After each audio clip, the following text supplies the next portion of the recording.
Today we are telling two stories, the story of creation and the story of the fall. We begin this story by asking the kids, what is the biggest present you've ever gotten? We tell them that all these are great gifts, and today our story is about a gift. Except this gift is a little bit different. This is a really big gift, and it is alive.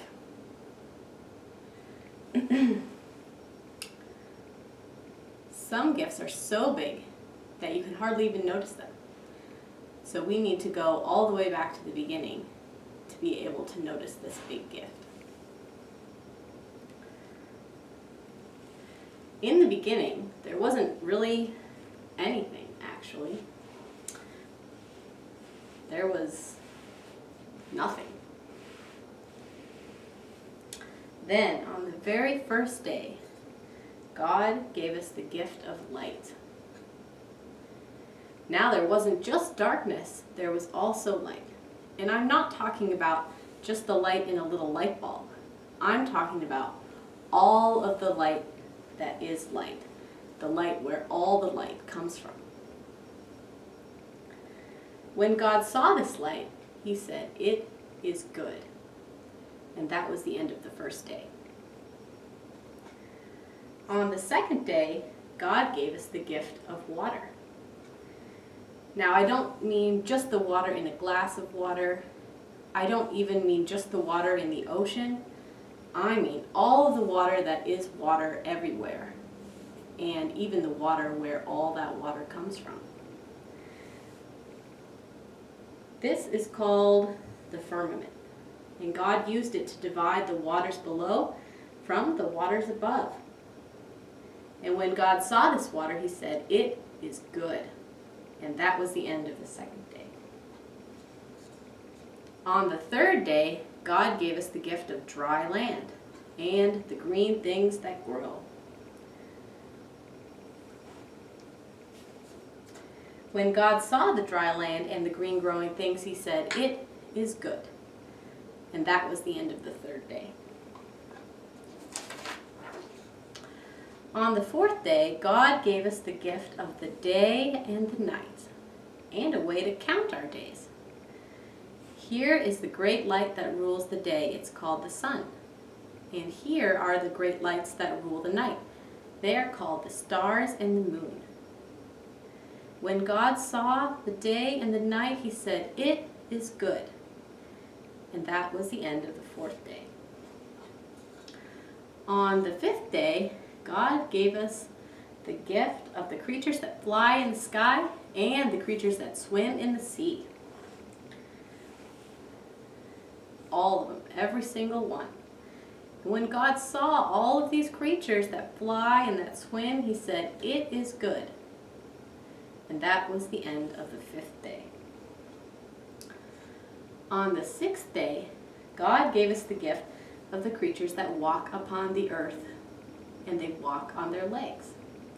Some of these creatures walk with 2 legs, just like me and you. And some of them walk with many legs. When God saw all of these creatures, He said, "It is very good."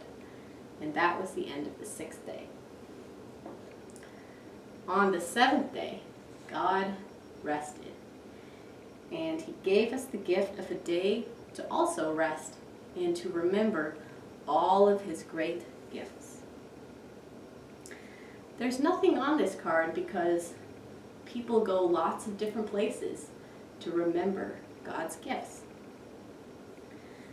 I wonder what some of your favorite places to go and remember are. Maybe it's your backyard. Maybe it's your room. Maybe it's your church. Maybe it's a lake. I don't know what your place is. Only you know that. What I do know is that this day is so special that sometimes people will mark it with a cross. I wonder which of these days you liked the best. I wonder which day might be the most important one. I wonder if there's any of them we could leave out and still have all the story that we need. I wonder what happens next.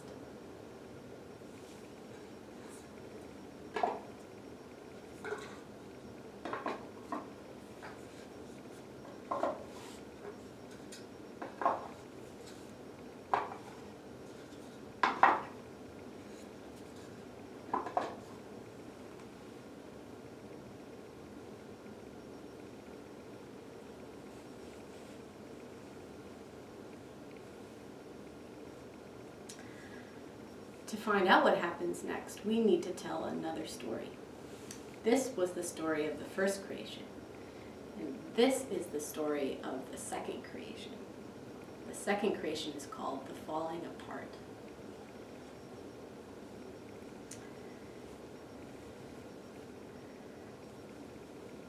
Now you see, when God had finished creating everything, he said, "It was very good." And part of what this means is that everything was all together. It was like a wonderful garden, and God was right there in the center of it. He was in the rocks, he was in the growing things, he was in the animals, he was in the people. We call the first people Adam and Eve. Eve came from Adam, so they were kind of like an Adam-Eve. They were together. In the middle of the garden grew two trees.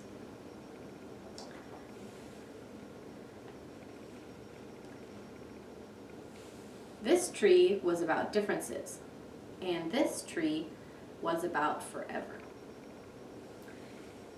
If you ate from the tree of differences, if you ate its fruit, you would know about differences. You would know about good and evil and right and wrong. And if you ate from the tree of forever, you would live forever. God told Adam and Eve not to eat from the tree of differences. Now, there was a serpent in the garden who was more crafty than all of the other creatures.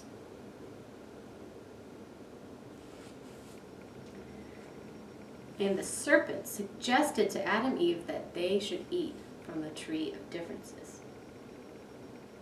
And they did.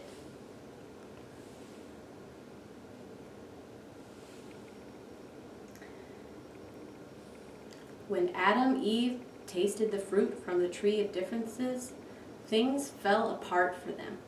They even fell apart from each other. They became Adam and Eve, and they knew the difference between them. They fell apart from God too, because now they knew the difference between them and God. They learned the difference between good choices and evil choices. Later on, when God called for them, like he usually did, because he wanted to go walking in the garden with Adam and Eve, Adam and Eve did not come. They hid.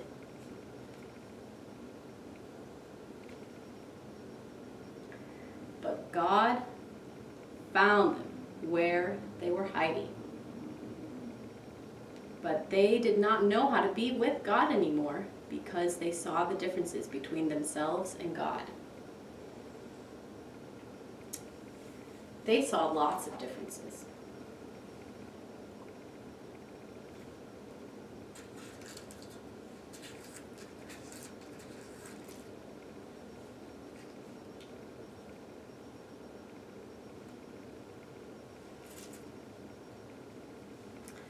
They saw low and they saw high.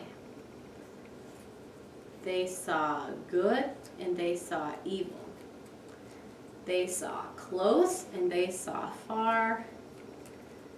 They saw Adam and they saw Eve. And they saw God and they saw people. Those are just some of all of the differences they saw.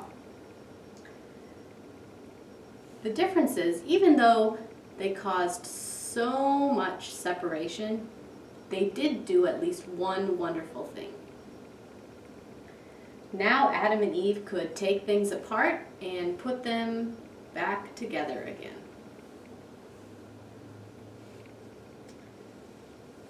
They could create things, kind of like God. They couldn't create something out of nothing, like we heard about in this story. But they could take all these differences and create something new.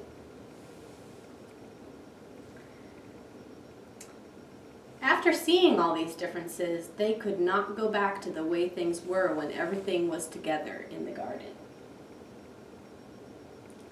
They could only go forward, trying to make something new out of all of these differences. So God had to send Adam and Eve out of the garden.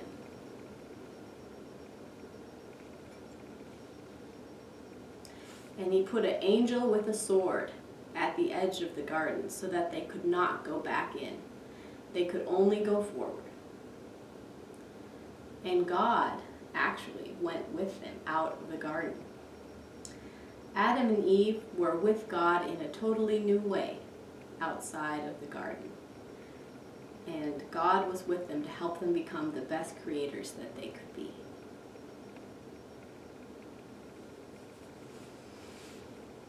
I wonder what part of this story you liked the best.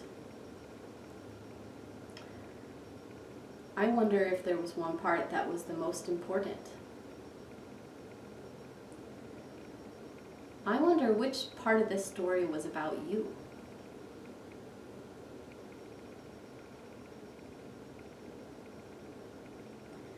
I wonder if there's anything else we need to know a little bit more about this story.